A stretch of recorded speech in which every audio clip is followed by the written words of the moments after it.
Hey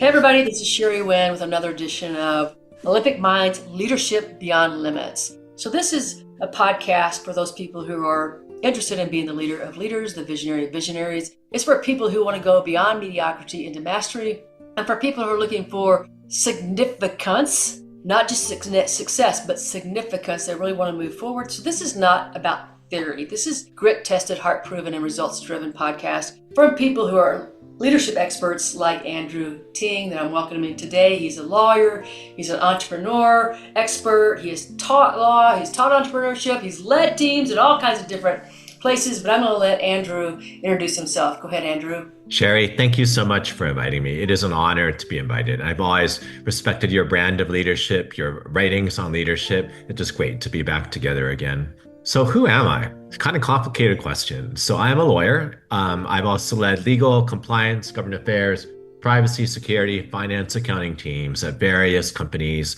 global companies, companies around the world in financial services, technology, education, venture capital. I've done all that. Have helped found different companies, fintech, mortgage firms, venture capital funds, and the like. I also teach at Georgetown Business School and George Washington University Law School on entrepreneurship and how to set up a business and run it. And I also am on the board of advisors for the Association of Corporate Councils Leadership Development Academy in the Washington, D.C. region where I live, where we do an intensive leadership training program 1 day a month for 10 months. So it's a full year. And we are in the, I believe, 8th or 9th year of the program. And we have basically mentored a new generation of lawyers to take home at companies. So leadership is something that I have learned the hard way. And my goal in life is to help other people learn it the easier way by listening to podcasts like yours, Sherry. Well, I appreciate all that. I mean, you've got such a depth of experience, from all aspects, from different companies and from all aspects of leadership. So tell me, Andrew, what is the thing that if you could narrow it down to something really small, I know we can't, but if you could look at a mirror and go, look, this person right here I'm looking at, they're going to be a great leader. What would that characteristic be? Yeah. The tough thing about leadership, it's that it's both situational and it's consistent, right? The situational leadership comes from all the different things that can just come at you, that attack you when you're, for example, coaching a basketball team like you did, or other things, right? Or leading your company through COVID, which is probably the single biggest challenge that I faced as a new leader. Literally 2 weeks in after I joined, we led our company through COVID.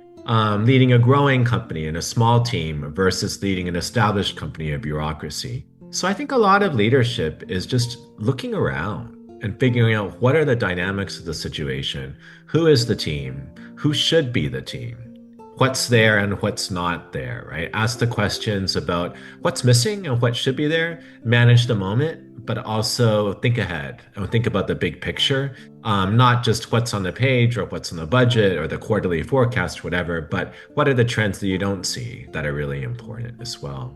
And the consistency, aside from just kind of being flexible to the situation, adjusting your style like a Swiss Army knife, the consistency is your values and your principles, right? Like I pride myself on being a bit of a chameleon in terms of adjusting to dynamics of a situation. I've worked in military top-down leadership situations with a lot of ex-military. And I've worked right now in an education company where people are super nice and it takes leadership by consensus, right? Really soft. Where I was the bleeding heart of the military company, at the education company, like, wow, like, you know, it's all me. And it's just different strokes for different folks. And I actually am really appreciative that I can broaden my leadership style, bring people along different ways, right? But what's consistent are your values and principles. Because if you don't stand for something, what do you stand for, right? If you can change your means, but what are your ends? Right. I agree with that 100%. I think that people, to be authentic, and to gain that, earn that trust, right? It's about they know who you are, and you're not gonna, no matter what happens, that is still the essence of you. But what I'd like to ask you about right now is like COVID. So you said, one of the biggest challenges is COVID. like getting through COVID. So tell me, like, you started a company, you were there for 2 weeks, and all of a sudden COVID hit. So what was it? What was it that enabled you and the company to get through that? Because it was such, I mean, we didn't know it was coming. It was an unknown. We had no idea really what it was, how it affected people. We just were on this lockdown. Boom. So tell me how you guys navigated that so other people will understand that we're going to get challenged. I mean, it may not be COVID again, but it'll be something else. It's guaranteed. So tell people a little bit about, how you guys navigated that. Yeah. So 5 years ago when COVID hit in March 2020, what a crazy time that was. Just thinking about that, right? Um, so in March 1st, 2020, or the first Monday in March, I started two jobs, actually. I started a job at Qualify as the General Counsel and Chief Compliance Officer. That was a fintech company serving about 500,000 Americans a year, giving them loans or leases of several $1,000s if you want to buy a mattress, furniture, auto parts, whatever, and you don't have the money on hand. So all good. And then I also started a job teaching at Georgetown Business School while I was simultaneously teaching my class at George Washington University Law School. So, two Andrew, new you're jobs. making me tired. You're making me tired. Yeah, I mean, that was the last time that I taught two classes at the same time, right? So, so literally, I go down to Richmond, Virginia, where Qualify is located, and I have like 2 good weeks there. And then suddenly we're all staying at home and wearing masks, and there's this crazy, scary virus out there, right? And then one of my friends gets really, really, really sick, and so you need to take it seriously. And there were a lot of challenges for the company. First of all, since we mostly sold through retail stores like mattress salesmen, auto repair stores, etc., those stores all closed down. Unemployment spiked because retail closed down, and suddenly everybody was desperate for cash, and there was a lot of fraud, right? People trying to get money from our lenders, just because they were desperate to get groceries. Totally unprecedented. The company was founded by folks who used to run credit cards at Capital One. They knew what they were doing, but completely unprecedented. And I was totally new to the business. And so did not have the relationships to the political base to say legally we could do this, we couldn't do this. Trying to counsel the business while learning at the same time through a little tiny Microsoft Teams screen, and trying to figure it out. So the leaders of the company made decisions quickly, and there was a lot of former military folks. We decided to actually just shut down underwriting for 2 weeks.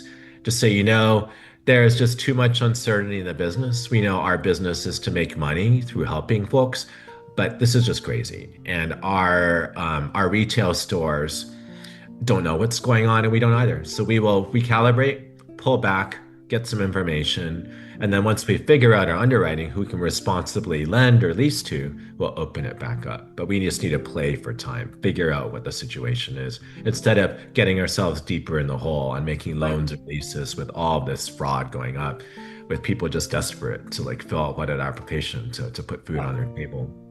It was also a big legal crisis too, because suddenly we had to furlough lots of employees, really good people.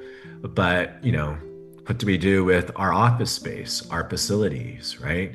Suddenly there is this thing called the Paycheck Protection Program, the federal government trying to help businesses. And we were trying to apply for that along with millions of other businesses in America, right? And it's a legal issue. So Andrew, go help with that. And then what do we do with, return to work? And can we make people, how do we just manage this epidemic when people are going to the office and getting sick?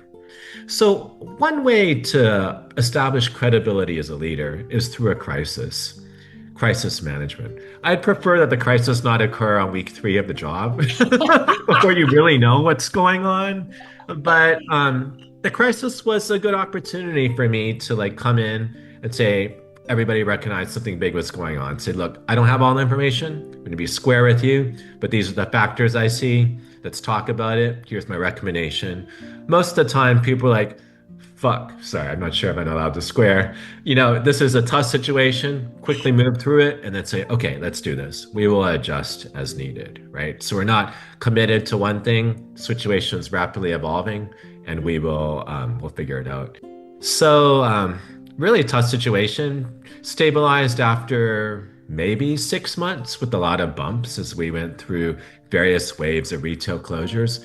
Ultimately, the company actually did really well in 2020 and 2021. A lot of money came in from the federal government, right? And people started spending like there's no tomorrow, especially on furniture, because people were at home, right? But it could have been terrible, right? And we went from furloughing people to like hiring like crazy, Mhm. right? Yeah. So you just kind So, of so have to tell me surf the about that chaos. because Yeah. you talk about crisis. Like leaders have to be able to handle the crisis that's coming because that's gonna. I mean, there's always gonna be a crisis. There's always gonna be maybe not. We can put a number to the crisis. Is it a 1? Is it a 10? Whatever. But there's gonna be that. That's guaranteed in business. There's gonna be some sort of big challenge that comes. But one of the things you talked about, which I think is really difficult and challenging for a leader, is when you have to lay people off. I mean, this is, you understand that you're in charge of a human life, and that life beyond, beyond the human being you're seeing, it could affect, their wives or their spouses or their children, or, I mean, and this, and you have to make these decisions, for the greater good. And this is the hard thing. Like, how do you make a decision for the greater good when you know these individuals? And at that time, you probably didn't know them as well. But what goes into that process? Like when you're a Yeah. leader, it's not just about numbers. You're dealing with people. I think It's that's the biggest yeah. challenge. It is a terrible thing to have to lay people off. Ideally, a company that's well run will never have to go there. My own personal feeling on money is try to make more and spend less, ideally both, right? And so that you have a healthy buffer, so in case something happens. But a lot of high growth companies, they hire a lot, right? And sometimes the promise of the product, whatever it is, works out. Sometimes it doesn't, or you go too fast, or bad things happen in the market, like political things, COVID, those kind of things, right? Um, I have joined companies where they spent more than was supported by revenue. And then you are in the position of saying that instead of having the whole ship down, you need to let other people go, right? It is a terrible thing. I think I honestly am a bit more conservative on money management, trying not to spend more than you make. I understand sometimes you need to invest, especially in early stage company for the future. But you're right, Sherry, it is the hardest thing to do. Um, so when you're laying people off, not for performance, but just because the company made a mistake or the market shifted, I think the important thing is to be honest, to be human, and to be helpful, Mm, right? Like the folks that I've laid off, I'm happy to be a glowing reference for. sure. There's two women that I had to lay off a few years ago. One of them, actually, she found a new job in 6 weeks, so she's brilliant. She's great. And she called me right after she accepted her job offer. And I said, congratulations. You didn't even need me as, actually, she lifted me as a reference, but they didn't even call me. They loved her. Another person found a job about 2 months later. She now works for the government, and she's very happy where she is. And I remember like 6 months after I laid her off, on Boss Day, which I think is in October, I get an email from her, and it's like a Starbucks gift card for $20. And I'm like, why? You're not, I mean, I laid you off. You have and she's like, still, you were like the best boss I ever had. And I'm like, Oh, dude, wow. guilt trip. Well, well, But I think you yeah, got it's so beautiful though to hear that people understood that you weren't doing it, still felt for, terrible. for your But own profit. Like it wasn't for your profit. It wasn't for you. yeah, It was just like it was a very difficult thing to do. It was yeah, well thought out why we had to do it. It yeah, was let's do it in a personalized, transparent way. And I think the big thing you said there is like let's be helpful. Let's see, can I help you find a job? Can I help you, can I write you a letter? Can I make some calls for you? What can I do to help you move forward? And when we fail to do that, that's when we're just in it for, when we're working and all we're thinking about is our profit, money, productivity. We're not caring about people, and people are the business. I mean, the yeah. minute we forget about that, that's when everything's going to tank. At some level, you're going to tank. It may take a while, it may Mhm. take a year, may take a few years, but it will tank, right? And it's all about your people and doing the right thing at the right time with your people. Yeah, so when you're a leader and you're in those scenarios and you said you still feel guilt, how do you like navigate that? I mean, what do you tell yourself? Because I'm sure there's leaders out there who are going, I have to do this and it's horrible, and then they feel so bad that they put themselves in a negative position. And I just working with a client of mine. He had to lay off several people, and he feels bad. He feels like somehow he should have been able to prevent it. It wasn't his fault. The government has changed their policies, right? Yeah. They took money away from certain companies that were his nonprofit and whatever. But he still feels like he is responsible for those people somehow, and he's just eating himself up. So how do you navigate those feelings of guilt? Because really, guilt doesn't help anybody. I mean, your guilt's not going to save that person. You can't feel guilty enough to make them better. So how do you navigate that for those people who are listening to this and they're thinking, oh my gosh, if I ever have to do that, I would never survive it as a leader because I'd feel personally responsible. Being a leader is a funny thing. You have to be really empathetic, and you also have to be thick-skinned too, right? The empathy comes from saying, well, to motivate Sherry and to inspire Sherry has to believe in me and my team and my organization's mission, right? And then you really have to be able to step into the shoes of your colleague, somebody who's looking up to you, and really live up to that, right? I'm a dad. You shouldn't treat your employees like your kids, but it's that same kind of thing, right? You want to develop them and do something awesome together, build a family, build an organization together. But you also have to be thick-skinned and say, look, we need to cut expenses, right? Or this business unit just doesn't work anymore. It just can't stand on its own 2 feet. So we have to go another direction. I'm sorry, right? I find that most people are pretty understanding if you're transparent with them and they realize it's not personal. So this is a layoff, not like letting people go for performance. So just pure. And ideally, news like that is not a complete surprise because management has been transparent with them about the financial situation, or they can pick up the newspaper. Do people still read newspapers anymore? I do. And read the current events and see what's going on, right? And you just want to treat them fairly and decently. But yeah, it's really hard. It's really hard. Yeah. Well, I think the thick-skinned part you can't stop the empathy from making the right decision, right? Sometimes the worst thing you can do is just hold on and hope. And part of the dealing with the guilt is okay, I feel guilty. I feel bad for Andrew that I had to let him go. So these are the 3 things I'm going to do for Andrew. I'm going to introduce him to my colleague at a similar company. I'm going to say I'm going to be a reference for him, right? Etc. And that, I think, action is the best antidote for guilt and anxiety. I love that. Taking action, right? Doing something that's positive, really being helpful. But the thick-skinned part is part of being a leader. You're going to have to make decisions that aren't going to please everybody. In fact, you're never going to please everybody. So get that out of your head because that's never going to happen. Absolutely. When I was coaching basketball, every game, every single player had been to practice. They all practiced. Yeah. They'd practice hard. They all wanted to play. And I would look down the bench, ready to substitute somebody. And I get these little eyes. And they're like, oh, please, like me, please for me. Oh. I know, ow.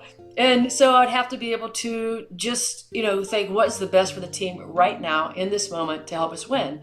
And it was hard. I mean, I liked them. I was invested in every single one of those players. I wanted them to get playing time. And when I could give them playing time, I'd give them that playing time.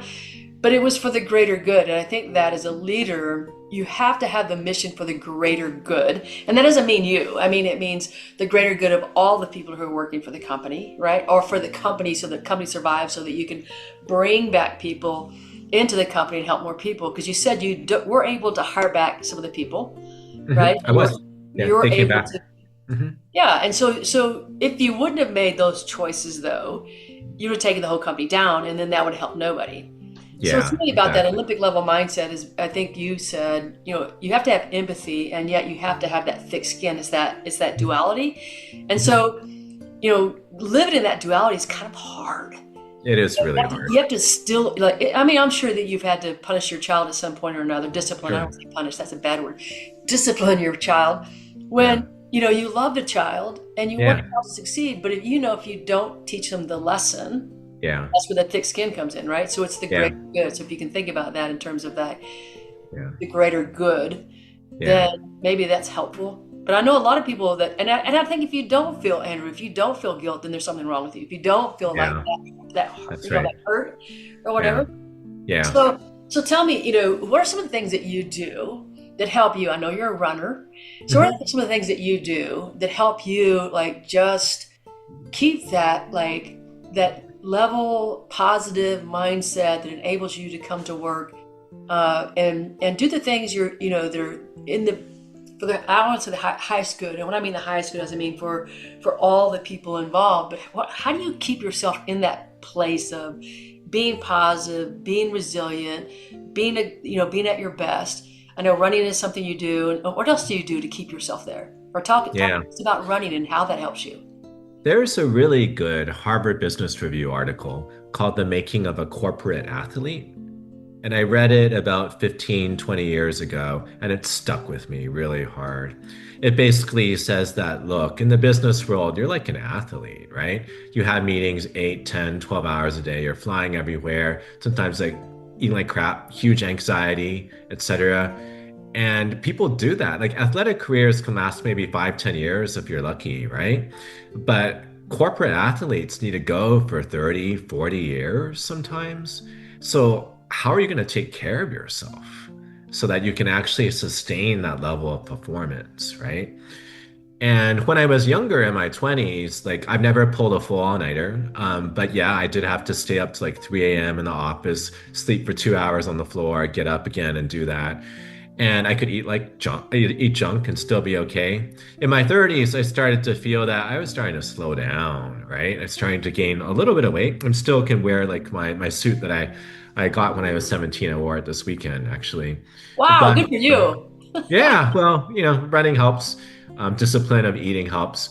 Um, but I thought to myself that, hey, I can't be my best at work or mentally or emotionally unless I'm taking care of myself physically, right? I remember I was having dinner with a colleague, and she was a few years older. She'd kill me if I said that, but she's a few years older, and she's like, I can't eat that. There's like this huge, luscious chocolate cake for dessert. Says, I can't have that off one bite. I'm not going to finish it all. You can have the rest. So, okay, sure, great. That's kind of stuck with me, right? You eat that, and then you're like going to a sugar dump for the rest of the afternoon. So, what do I do now, knowing that the way my body and my energy levels kind of determine my performance for the day? I have a really boring routine. I go to sleep usually around 10:30, no later than 11. I monitor what I eat. For me, I find I need to not eat like ideally for a couple hours before bed so I can my body's cool down, etc. Um, Not look at anything too stimulating, no horror movies or whatever, things like that. I don't drink alcohol. I mean, it's fine if people do, but it messes up my sleep Right. and it kind of impairs me into the next day, so I don't do that. And I need to be active too. I mean, granted, like running like 12 miles like I did yesterday, it's fun, but like that'll tire you out. So you kind of have to like kind of balance the exercise with, what you have to do at work. But it's so important. And I remember that I've seen bigger executives, literally more senior executives who have like big stomachs, right? And you worry about them. You see them on the road and they're smart, but they have like probably 30 or 40 pounds on you Right. and they're the same height. Some of them have had health issues, like heart issues. Right. Even some younger colleagues I know, like if they don't fix their habits, and it could be hard with a lot of travel, etc., they look older than me. Yeah. And they're probably, more than 5, 10 years younger than me, right? You just can't do it. Life is a marathon. It's also a sprint at times, but it's also a marathon. So to be a corporate athlete for the long term, you got to take care of your equipment, right? Gotta one of the best things of working at home is I can take a 15-minute power nap. Don't tell my boss, but I do that. I block it out because I know I'll be refreshed and Right. focused for the rest of the day. It's a huge investment. Well, when we were kids, they used to let us have recess. Yeah, it's so important. And it was so important because you could sit and then you go outside, just run, run, run, play, play, play, blah, blah. Yeah, You come yeah, back in, sit down, and then you got another break, run, run, run, play. And I think that's true for all of us. Like we're yeah, better when we give ourselves breaks in the day. We're better when we give ourselves little recesses. yeah, I do it all day long. yeah. I did Great. something I for I, I love to 45 take minutes. walks. Yeah, Yep. absolutely. I go Yeah, outside with my dogs. I get on the four yeah, wheeler. We do a little thing around the property, and then we come back. And for me, it's about I'm outside. I can see the beauty of the mountains. I can see the beauty surrounding me. I'm grateful. I go into gratitude. I love my dogs. I see how much they love it. So Yep. I'm in gratitude again. I'm really happy. I'm really joyous. So I think what you're talking about is we have to learn that self-care is essential. Like it's Oh yeah. essential. We can run ourselves into the ground Yeah. and then we're not good for anybody. And I think Yeah. men are a little bit better than this than women because Yeah. women tend to be like, we have to care for everybody. We take care of everybody. Like we got to take care of our spouse. We got to take care of our kids. We got to put everybody in front of us, and it's not about putting people in front of you. It's about Yeah. what I talk about a lot is this, is that you can't give what you don't have. And Yeah. so if you don't have it, you can't give it. So if you're Yeah. tired or you have Yeah. to take care of yourself, you can't gift that to somebody else. Yeah. If you are struggling with fatigue because you're not eating the right things, you're not getting the Yeah. rest you need, then you're not able to give energy. I mean, it's really Yeah. this like idea of self-care is so important to us Yeah. that when we take care of ourselves, we're able to gift it to other people. So talking about that, when you're talking to you said you teach law, Mhm. you've been in leadership development. So what is the Mhm. thing that you think that you can teach leaders? What can you teach them that's really, I mean, is it a corporate athlete? Is it something else that you can teach them that's going to help them perform at their best for the longest amount of time? Yeah. Yeah. Yeah. So I think there's two different modes of teaching. There is the kind of teaching where you're working side by side with somebody or teaching them over an extended amount of time in person, right? Versus like the classroom course. For folks like who I work with in my company or who I teach, honestly, the most important thing I can teach about being a leader is just modeling it, modeling the good behavior, and then kind of explicitly describing what I'm doing to them, right? Mhm. Because again, it's like kids, it's not do what I say, but it's do what I do. And my kids are like so hardworking and so smart. I don't think it's really because of anything I did. I think it's just because they see like me grind, but they also like are silly, right? Because they like you see dad like going out, running around, you going out with your dogs, etc. So I think really modeling the behavior and but also explicitly explaining why you did it and approached it this way, right? And also giving them an opportunity to voice their thoughts if there's a collective problem, like, hey, it is my decision, but this area of the business because you're hands on this part more than I do, this contract, this customer relationship, whatever it is. So input's great, right? And then, I may override your recommendation. We'll talk about it. We'll consider it. And then seeing how that fits into the bigger picture, also with all the other considerations, is pretty valuable. Yeah. In the classroom setting, there's no one magic bullet because the leadership is really situational and people all start their leadership journey in different places, right? With different personalities. Some people are naturally extroverted and they are good. Sometimes they need to be told, like, hey, think before you start talking, right? Other people like me started out kind of introverted and like, with just kind of natural deference for authority. And it's like, you're actually like pretty smart. You should probably take the initiative. Mhm. So it can be hard. That's why I think one magic leadership class, I would love to say that you can log in to the Zoom, 1 hour later, you'll be an effective leader, but it really is situational and it really is depending on your personality. So I think leadership coaching like you offer, et cetera, is so valuable Right. because you can kind of see where people are and then help them along the way. Well, it's about self-reflection, right? So I always talk about Yeah. that leadership is about the ability to be self-aware. Yeah. So the more self-aware that we become, the more that we have that positive transformation. We cannot do positive transformation without understanding who we are and where we are in life. Yeah. And for so many people, only 15% of the population is self-aware. That's mind-blowing. It is. 15%. So 85% of the people will never say, why did I say that? Why did I do that? Why did I react that way? Why did that trigger me? They don't do any of that thinking, and yet they want to lead. And I say, look, you have to know Manage you. yourself. Yeah, Yep. you have to be able to manage you first. You have to be able to see yourself first. And so, but the funny thing is, Andrew, I would say that most people think they're self-aware. You have Yeah. 85% of the people that are not, and they think they are, And so, I say to them, well, have you ever journaled? Have you had, do you invite feedback all the time from people? Are you one of those people that have done a lot of assessments? Do you continually do assessments? Do you do mindfulness, like, training? Do you do meditation? And so I go through like a list of all this stuff, and they're like, no, no, no. And I said, well, chances are that Hmm. you're probably not as self-aware as you think you are. Hmm. And for me, for great leaders, it's about this ability to, you have to know everything. You go through college, you need that information, you need the experience, you need the information. But the way to change the fastest is to understand who you are and how you're showing up for other people. You talked about being that leader by example. And so, but you have to know, are you, the difference between I'm saying this and I'm doing it, like you have to have that difference. You have to know that difference, and you have to be able to say to yourself, how do I need to change to make this even better? So tell me, like, what kind of things have you done, Andrew, in terms of helping yourself create more awareness, more personal awareness? I mean, are you into reading books? Do you do podcasts? You said you read the paper, but what do you do to help yourself in that area of self-awareness so that you can show up even better for your A, Yeah. family, and B, for your teams and your companies? Yeah, no, thank you. You're absolutely right that any personal development starts with brutal honesty, like brutal about where you are. And I am definitely my own harshest critic. I love myself. I have good self-esteem, but also like really tough on myself, right?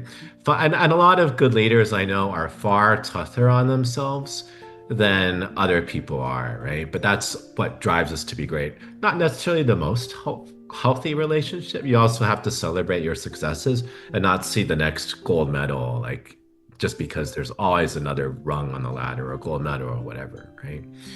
Um, so what I do is when I was at Harvard College, I was kind of like a middle class family, really grateful for a scholarship, but I had to work. So I worked 15 hours a week at Harvard Business School in the IT help desk. And the business school students, most of them were nice. Some of them were really mean. And they would say, like, like, hey, who is this like younger student trying to help fix my computer? I'm just gonna treat him like crap because like I am like, I'm the boss, my computer, it's just, So one thing came with that is I always resolve to treat everybody nicely. Customer service, the person at McDonald's, whatever, treat them with respect, right? Right. So I was in a lot of situations where somebody was watching me, trying to figure out what's wrong with their computer. They're already blaming me for whatever's wrong with their computer. And I'm trying to figure it out. And they were goading me sometimes, like, you are like stupid. Like, how can't you figure this out? So I learned to actually reflexively step outside and watch myself, right? So I'm not my feelings. I'm not my emotions. I'm like the weather in the sky, right? Right. I'm the sky. Sometimes it's stormy, etc. But I'm the sky. It'll pass. It'll blow through. I'm aware of it. I'm aware my heart's kind of like clenching a little bit, but I'm going to like not be affected by it. So I Right. find that one thing I do when I'm in a high pressure situation, maybe it's something that your athletes do, is I like just kind of disassociate myself. I just reflexively watch myself and I say, look, if I'm Andrew doing this situation, what should I do? It's like a choose your own adventure book. If people still read those, like the newspaper, right? Do you get angry and raise your voice, or do you keep doing your job, right? There's obviously the real, the right answer, but sometimes just framing it like that. Say, yeah, obviously you know what you need to do, right? You can make the snarky comment later to your colleague afterwards. Still, but at this moment, just keep it professional, right? So it's interesting. I kind of reflexively go into that mode when I'm pushed. Hmm. And it's been really helpful in terms of self-awareness that it's like the boiling point, right? You get there and it's like, okay, I need to step aside. I just need to deal with this. I can process it later, but I can step aside, right? But you're right, self-awareness is the key. And then you can be aware that, yeah, that felt like crap. And then you have to think a little bit, right? Like, why did that feel like crap? Is this really the right job for me? Is it really just bad luck? Or did I show up the right way, right? Could I have built credibility in the first 30 seconds? So this guy didn't think I was like an idiot, right? And treated me like an idiot, stuff like that. Maybe I should just call my manager to deal with this guy because he was just a terrible person. You can't keep saying that about everybody, right? And also just having a bit of a sense of humor, right? We just take ourselves so goddamn seriously all the time. and just being a little silly and just saying, "Oh, that sucked." Roll your face. Well, And then being you an say, observer, okay, well, right? tomorrow's I another love day. it. Just, not everything is a win, right? Some days you're just not feeling it, right? And it's okay to turn back on mile 5 when you plan to go for your 10-mile long run.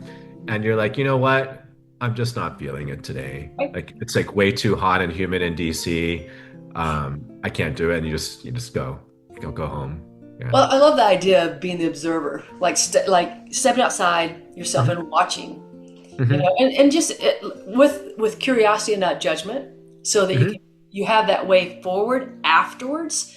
So instead of beating yourself up, you can just watch and listen and go, well, that's interesting. Like, why would I say that? Why would I do that? And really having that kind of interest versus judging yourself. Like, if you can just get to that non-judgment phase, I think you're going to respond differently.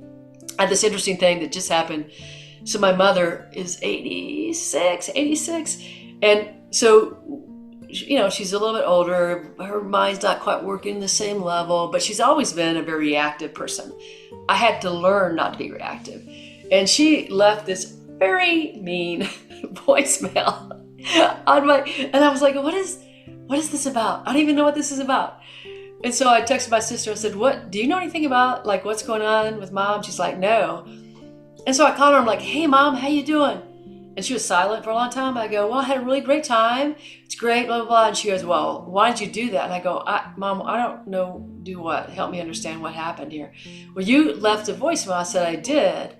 She said, "You said, well, you've made your choices," and you hung up. And I said, "Well, let's look at this a second." I said, "When's the last time that I said something like that to you? Like I didn't say, 'Hey, mom,' or I lead into it and I just said those words. I said, 'My guess is, mom, that I had butt dialed you and you was in on part of a conversation, like it, on something else from somebody else.'" And and I was like, okay, but if I reacted, right, then I was going to just create this explosion.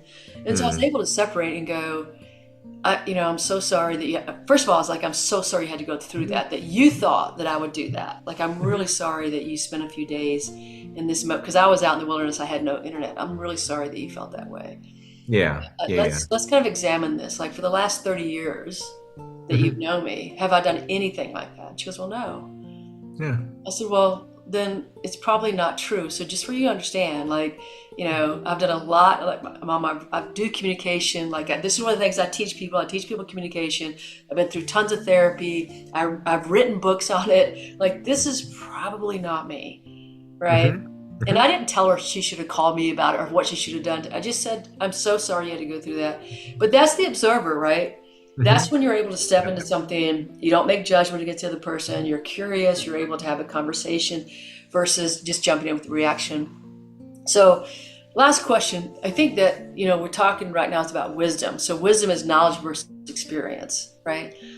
You can get knowledge from all the courses you take in college, maybe from books you read. You have to have that experience, and you have to blend the two, knowledge plus experience, to really get your outcome. So how do you teach people to get that into that wisdom mode, to live in the wisdom area, right? So take the experience like you've had, take the knowledge, just blend those together. Because I think that's the difference maker to me. One of the biggest difference makers is the people who understand how to live in wisdom. Yeah. You're right. Wisdom is knowledge and experience. I would say also it's knowledge plus reflected experience. It goes back to the self-awareness that you talk about. Because people can study books and they can have things happen to them. That's experience. But if they don't reflect on it, they don't internalize their mistakes, what they could do better. Like, hey, is this path really the right thing to do? Or should I try something else? Or am I just giving up? Like, what is it? Then it doesn't really do much for them, right? Just the knowledge plus experience. You have to reflect on. So maybe it's knowledge plus experience plus reflection. But yeah. Um, so my law school class is pretty boring, I have to say. I have this huge book. Um, it's on my bookcase here. Uh, so this book here is like 1,000 pages, and it's terrible to read. Oh my gosh. I mean, it's so abstract, and nobody's going to look at it again after they graduate. But what I pride myself on teaching is not all of the tax law that's going to change every 4 years when whatever government administration comes into power. But it really is like, hey, for these third year law students who have spent a ton of money in 3 years of their life trying to become a lawyer, and a lot of them, like me, like don't know what being a lawyer is because they've never worked full time as a lawyer, right? So how can I teach them the knowledge plus experience? Well, a couple of things. First of all, I bring in usually about six or so guest speakers each semester to talk about what they wish they would have known when they were third year law students at the beginning Right. of their career, and what they learned each step of their way, and how they made the choices for how they shape things. And some things will resonate and some things won't. And sometimes it's really valuable the things that the students will say, you know what? Litigation, arguing in court sounds scary to me. Like some people feel exciting. I don't like that. Figuring out what you don't like is actually tremendously valuable, right? And then for me, I actually end a lot of my classes with a words of wisdom slide or two. And I tell a story or two from my experience, usually a pretty embarrassing or difficult story or a difficult situation. And so on the one hand, they respect me after a while, right? But I'm being vulnerable to them and talking about how I struggled earlier in my career with, you know, sexual harassment or being let go from Singapore until I had to go home, like, literally by like a partner in the men's bathroom. We looked over and said, "Oh, you're still here? We're done with you. You can fly back to the US now." All these different situations on tough situations, how I dealt with them, how I learned from them, how I absorbed the hard lessons from them. And I think, people learn through stories. People, especially through stories of people that they've met and they connect and they respect. So, I hope that people will learn through my stories because they're not going to remember all the cases in this book here. But I do think they will remember my stories. Right. I love that. I love that. I love the whole part about reflection around the experience, understanding how to move through the experience. Without that reflection, I think that we struggle as human beings. And that's the critical thinking part, is learning to critically think. And it doesn't mean that I have to beat myself up because I didn't say the right words or I had to lay off people or, whatever it is.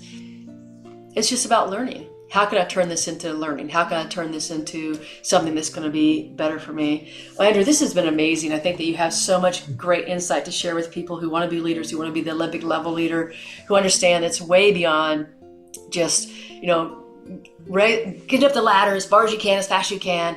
It's about people and it's about yourself. It's about awareness of self. It's about self-care. It's about understanding. It's about continuing the knowledge, continue to ask questions. There's so much that goes into it. Do you have any final thing that you would like to say to the people here? Something that maybe in passing or a story you want to share with them or something that will help them move forward in their lives? Yeah. I think one of the most exciting things about being a leader and a human being is learning and curiosity, right? Life is never boring if you keep learning and keeping open your mind, like reading your book, Sherry, or listening to a podcast, or reading a newspaper, or a YouTube video, or TikTok. I don't do TikTok, or whatever people do these days, right? Or talking to folks who are just recent graduates. Everybody has something to learn, a different perspective. And then learning how to mediate that, and God forbid, become a leader through a world that's being transformed through AI and different generations of work, different businesses, like international stuff, is really compelling. And it's a great opportunity. So I think that humble curiosity going to the external world, but also towards yourself and saying, you know what, I feel something now that I didn't do before. Maybe this is an interesting trend, that this is more important to me now, and pulling those threads, right? I think that's part of the lifelong journey of leadership, both externally, but also learning how to lead yourself. For sure. This has been amazing. So everybody who's out there, please take the time to share this video, to share with people who are really interested in about becoming the Olympic level, having the Olympic level mindset, and moving from success to significance. And so you really understand what does that mean? What does that feel like? How is it different? And I appreciate all those who are listening today. You guys have a winning day. Bye now.